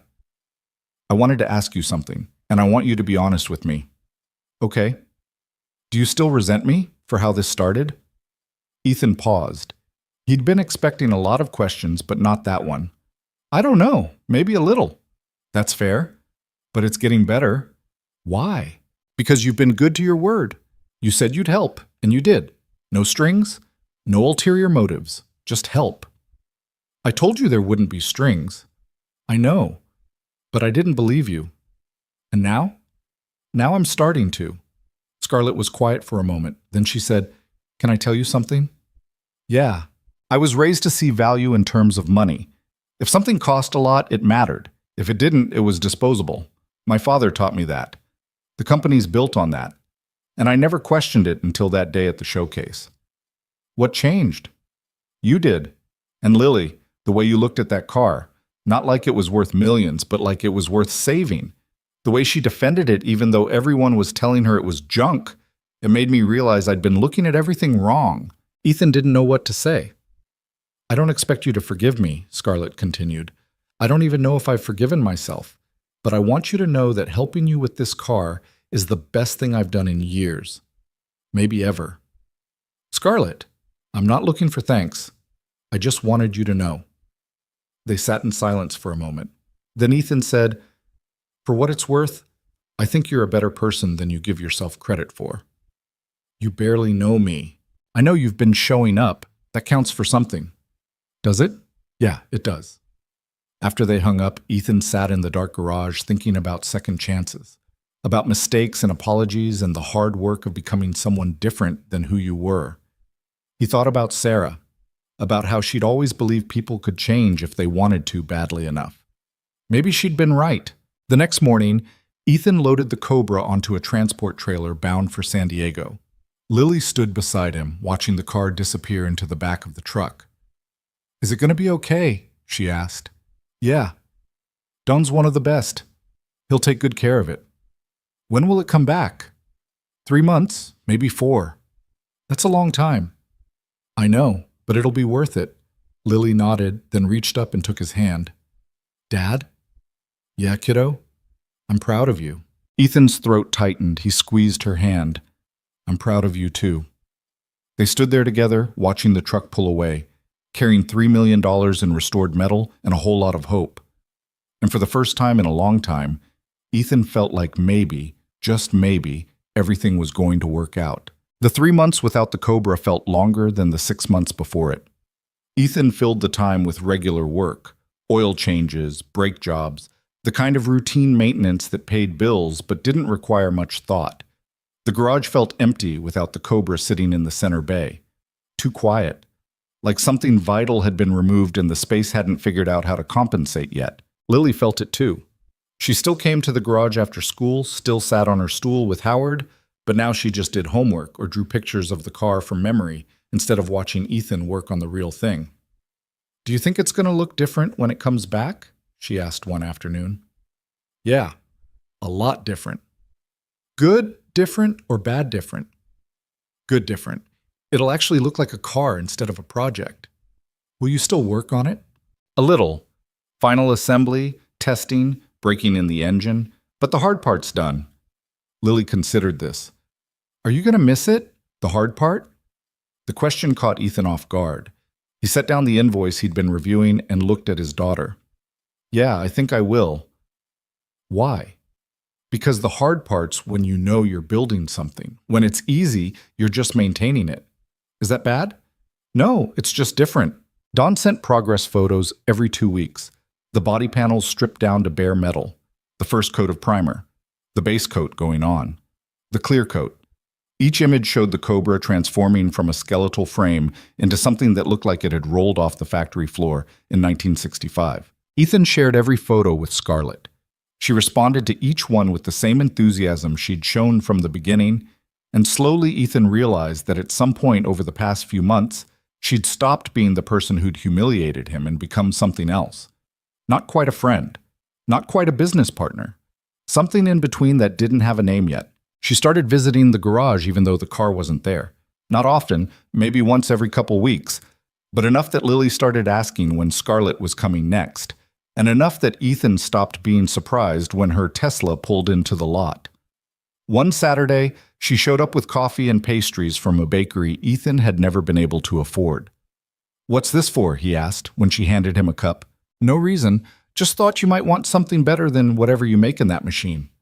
She nodded toward the ancient coffee maker sitting on the office desk. "That machine works fine." "That machine's older than I am." "And it still makes coffee," Scarlett smiled. "You're impossible to do nice things for, you know that?" "I've been told." They sat in the garage drinking coffee that actually tasted good, while Lily worked on a puzzle at the desk. It was comfortable in a way Ethan hadn't expected. Easy, like they'd been doing this for years instead of months. "Can I ask you something?" Scarlett said after a while. "Yeah." "What are you going to do with the car when it's done?" Ethan had been avoiding that question for months. "I don't know yet." "Are you going to sell it?" "No." "Keep it?" "Maybe. I haven't thought that far ahead." "You should, because once it's finished, people are going to ask. A lot." "I know." "And?" Ethan looked at the empty bay where the Cobra used to sit. "And I'll figure it out when it gets here." Scarlett didn't push. She just nodded and went back to her coffee. 3 weeks before the car was scheduled to return, Victoria Bennett called. "Ethan, it's Victoria. You have a minute?" "Yeah, what's up?" "I've been talking to some people in the collector community. Word's gotten out that your Cobra's almost finished." "I figured it would." "There's interest. A lot of interest. I've had 4 separate collectors reach out asking if you'd consider selling." "Not interested." "I told them that, but I wanted you to hear the numbers anyway." "Victoria, just listen. The lowest offer is $2.8 million. The highest is $4.2. Ethan sat down on the creeper. $4 million. 4.2, and that's before anyone's actually seen it in person. Jesus. I know. So I need to ask you directly, are you sure you don't want to sell? Ethan thought about the number, about what $4 million would mean. No more debt, no more struggling to make rent. Lily's college paid for. A house with heat that actually worked. Security for the rest of their lives. But then he thought about the first time he'd seen the Cobra, the way Lily had cried when Scarlett tried to take it away. The months of work, the late nights, the small victories that had added up to something bigger than money. "I'm sure," he said. "Can I ask why?" "Because it's not about the money. It never was for you, was it?" "No." Victoria was quiet for a moment. Then she said, "You're a rare breed, Ethan. Don't let anyone convince you otherwise." "I'm just stubborn." "It's more than that. But I won't argue with you." She paused. "There is one thing, though. The Pebble Beach Concours d'Elegance is in 4 months. If you're not selling, you should consider showing the car. It deserves to be seen." "I don't know." "Think about it. That's all I'm asking." After they hung up, Ethan sat in the empty garage thinking about what it would mean to show the Cobra, to put it in front of judges and collectors and photographers, to make it public property in a way it had never been before. Part of him hated the idea, but another part, the part that had spent months restoring something beautiful, wanted people to see it, wanted them to understand what he'd built. He didn't make a decision. Not yet. The Cobra came back on a Tuesday afternoon in early October. Don drove it himself, trailing behind the transport truck in his own vehicle, unwilling to trust anyone else with the delivery. When the truck pulled into the garage lot, Ethan's hands were shaking. Lily had skipped school for this. She stood beside him, bouncing on her toes, Howard clutched tight. "Is that it?" she asked. "Is it really back?" "Yeah, kiddo, it's back." The transport driver lowered the ramp slowly. And then there it was. The Cobra rolled into view and Ethan's breath caught in his throat. It was perfect. Not metaphorically, not relatively. Actually, perfect. The paint was Guardsman blue, the original color, deep and rich and flawless. Chrome gleamed on the side pipes. The interior had been restored with cream leather that looked like it had never been touched. Every panel aligned perfectly. Every detail was exactly right. It looked like it had been frozen in time in 1965 and delivered straight to the present. Don climbed out of his truck, grinning. "What do you think?" Ethan couldn't speak. He just walked toward the car slowly, like approaching something sacred. Lily ran ahead, stopping just short of touching it. "Dad, it's so pretty." "Yeah," Ethan managed. "It really is." Don handed him the keys. Original-style fobs, polished and perfect. "She runs like a dream. I put about 50 miles on her during break-in. Engine solid, transmission shifts smooth. You did good work on the mechanical side. You did good work on everything else. We make a good team." Don clapped him on the shoulder. "Take her for a drive. You've earned it." Ethan looked at Lily. "You want to go for a ride?" Her eyes went huge. "Really? Really? Can Howard come?" "Howard can come." Ethan opened the passenger door. It moved on its hinges like silk, perfectly balanced, and helped Lily climb in. She sat there, Howard in her lap, looking around at the restored interior with something close to awe. He walked around to the driver's side, slid behind the wheel, and just sat there for a moment. The leather smelled new, but not wrong. The gauges were clear and precise. The steering wheel felt solid in his hands. He put the key in the ignition and turned it. The 427 roared to life, loud, aggressive, the kind of sound that made your chest vibrate. Lily squealed with delight. Don whooped from the parking lot. Ethan pressed the clutch, shifted into first, and pulled out of the garage slowly. The car handled like nothing he'd ever driven, responsive but not twitchy, powerful but not uncontrollable. It felt alive under him, like it had been waiting decades for someone to wake it up properly. He drove through the neighborhood, keeping it under 30, letting the engine warm up.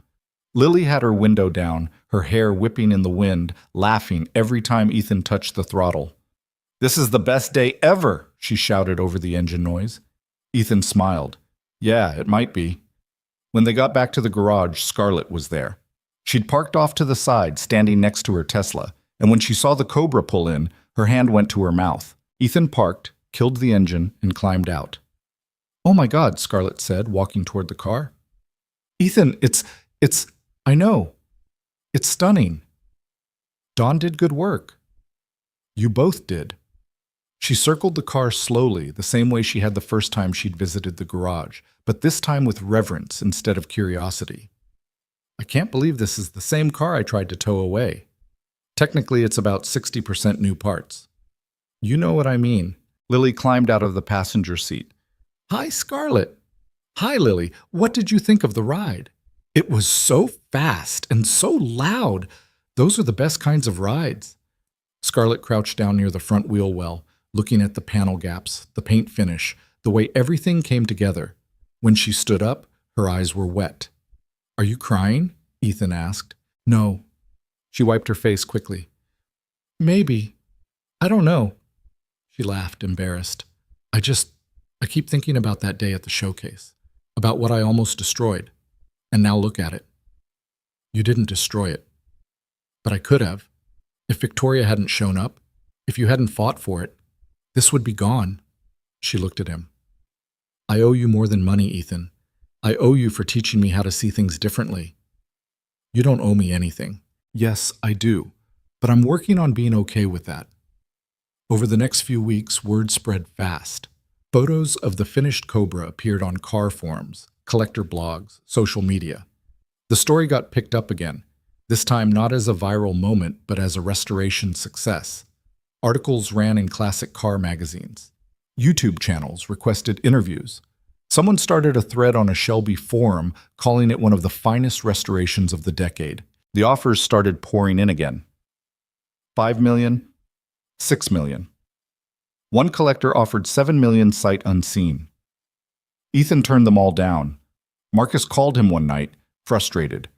"You're out of your mind. $7 million, Ethan. Do you know what that would mean for Lily's future?" "I know exactly what it would mean." "Then why won't you sell?" "Because some things aren't for sale. Everything's for sale at the right price." "Not this," Marcus sighed. You sound like Dad. Dad was stubborn. Dad died broke because he was stubborn. Dad died happy because he did things his way. Ethan paused. I'm doing this my way, too. Marcus didn't argue after that. He just said, All right, I hope you know what you're doing. Me too. 2 weeks later, Victoria called again. Have you thought about Pebble Beach? She asked. Yeah. And? I'll do it, but only if Lily can come. She can absolutely come. I'll make sure of it. And Scarlett? Victoria paused. Scarlett Vaughn? Yeah, she's part of this story. She should be there. That's generous of you. It's honest. The Pebble Beach Concours d'Elegance took place on a Sunday in mid-August. The event was everything Ethan had expected. Wealthy collectors, immaculate cars, an atmosphere of refined prestige that made the Vaughn Motors showcase look casual by comparison. The Cobra sat on the 18th fairway of Pebble Beach Golf Links, positioned among other American muscle cars from the 60s and 70s. A small placard in front of it read, 1965 Shelby Cobra, 427S/C, CSX 3015, restored by Ethan Cole. Lily stood beside the car in a dress Scarlett had bought for her, holding Howard, watching people walk past and stop to stare. She'd asked Ethan if she could be the one to tell people about the car, and he'd said yes. Now she was doing exactly that. My dad found it at an auction, she told a couple in their 60s. Everyone thought it was junk, but he knew it was treasure. How much did he pay for it? The woman asked. $120. You're kidding. Nope, he's really smart. The couple moved on, shaking their heads in amazement. Lily beamed. Scarlett stood off to the side, watching. She'd tried to stay out of photos, tried to remain in the background, but photographers kept finding her, kept asking about her connection to the car. Eventually, she'd stopped deflecting and just told the truth. I almost destroyed this car because I couldn't see past the rust. Ethan saved it, and he taught me something important in the process. What's that? A journalist asked. That value isn't always visible. Sometimes you have to trust that it's there even when everyone else says it's not. The quote showed up in 3 different articles the next day. Ethan spent most of the event talking to other restorers, collectors, and enthusiasts who wanted to know about the process. He answered their questions honestly, gave credit to Don and the other specialists who'd helped, and deflected every attempt to turn him into some kind of folk hero. I just did the work, he said over and over. That's all. But people didn't want to hear that. They wanted the story. The mechanic who found treasure, the single dad who bet everything on a rusted frame, the underdog who proved everyone wrong. Ethan let them have their story. It wasn't entirely accurate, but it wasn't entirely wrong either. Late in the afternoon, the judges made their rounds. They spent 20 minutes examining the Cobra, checking panel gaps, looking under the hood, reviewing documentation. They asked Ethan questions about originality, about part sourcing, about his decision to restore rather than sell. He answered everything truthfully. When they moved on to the next car, Victoria appeared beside him. How do you think it went? She asked. I have no idea. You looked confident. I wasn't. She smiled. Good. Confidence is overrated anyway. The award ceremony happened at sunset. Lily sat on Ethan's shoulders so she could see over the crowd. Scarlett stood beside them, her hand resting lightly on Ethan's arm. They called out awards in categories. Best Restoration, Most Original, People's Choice. The Cobra didn't win any of them.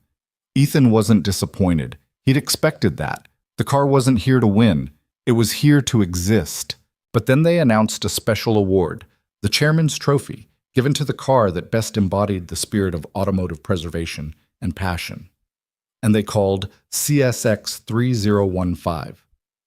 The crowd applauded. Lily screamed. Scarlett's hand tightened on Ethan's arm. He walked up to accept the trophy in a daze, Lily still on his shoulders, and stood there in front of hundreds of people holding a piece of crystal that probably cost more than his first car. Thank you, he said into the microphone they handed him.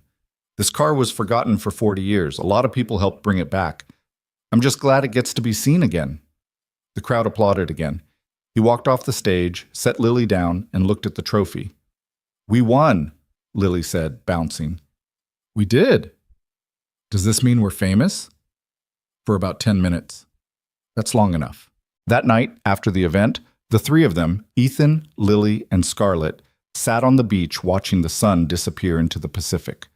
The Cobra was secured back at the hotel, covered and protected. But Ethan kept thinking about it anyway. "What are you going to do now?" Scarlett asked. "What do you mean?" "With the car. With everything." Ethan thought about it. "I'm going to drive it, take Lily to school in it sometimes, bring it to a few shows, let people see it." "You're not going to sell it." "No." "Even though you could retire on what it's worth." "Even though?" Scarlett looked out at the ocean. "I don't think I would have made that choice. A year ago, I definitely wouldn't have." "What about now?" "Now I think I'm starting to understand why you did." Lily had fallen asleep against Ethan's side, Howard tucked under her chin. Ethan stroked her hair gently. "Can I tell you something?" Scarlett said. "Yeah." "Helping you with this car, being part of this story, it's the first time in my life I've done something that mattered more than money. And I don't think I would have figured that out if you'd let me off the hook that first day. I was pretty angry that first day. You had every right to be. I'm not angry anymore." "I know. That's what makes you better than me." Ethan looked at her. "You're not a bad person, Scarlett. You just had bad priorities." "Had?" "You're working on it." She smiled. "I am." They sat there as the light faded, watching waves roll in, listening to Lily's soft breathing. Eventually, Scarlett said, "I should probably get going." "Yeah, probably." She stood up, brushed sand off her jeans. "Thank you, Ethan, for letting me be part of this. Thank you for showing up, even after I gave you every reason not to." "I'll always show up for you and Lily. You know that, right?" "Yeah, I do." She walked back toward the parking lot, and Ethan sat there with his daughter sleeping against him, thinking about everything that had happened over the past year. He'd found a car nobody wanted. He'd fought for it when everyone said to walk away. He'd accepted help when his pride told him not to. He'd built something beautiful with his own hands and the support of people who'd learned to believe in the same thing he did. The car was worth millions now. But that had never been the point.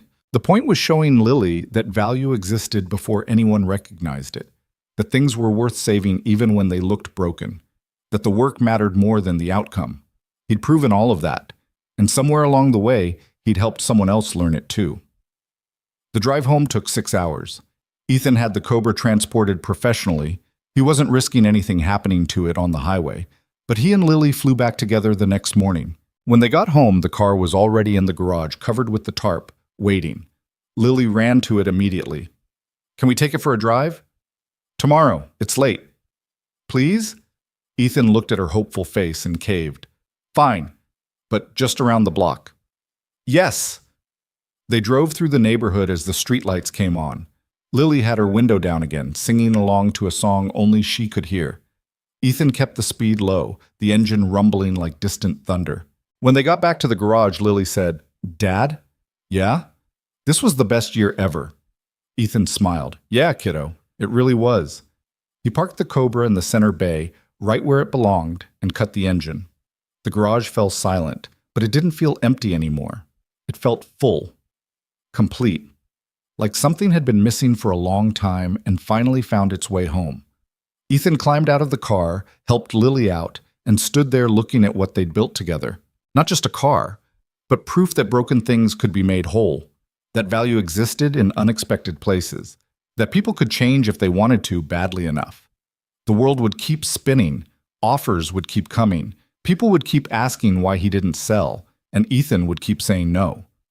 Because some things weren't about money. Some things were about the work, about what you built with your hands and who you became in the process. He'd found a rusted Cobra in a forgotten barn and turned it into something beautiful. But more than that, he'd shown his daughter that treasure wasn't something you found. It was something you recognized. And once you saw it, really saw it, you did everything in your power to protect it, even when the whole world told you it was worthless, especially then.